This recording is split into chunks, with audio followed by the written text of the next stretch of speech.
ngayon ng reaction tungkol sa impeachment na inilabas ng Korte Suprema. Malinaw na malinaw yun, di ba? Napansin ng Korte Suprema na malinaw na talaga yung pagkahain nila ng impeachment. Imbes na isa lang ang ihain nila, 4. Pero kumbaga sa niluto na kanin, hilaw na hilaw. Panis pa yung iba, paano may pakakain sa Senate? Hindi pwede yun. Kailangan malinaw pati yung paraan, pati yung proseso.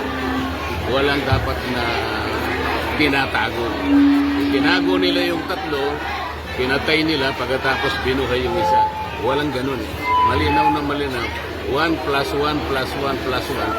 4. Sabi ng saligang batas, isa lang ang isusulong sa loob ng 1 taon.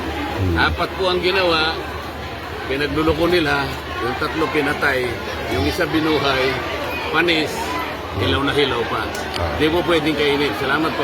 Salamat po.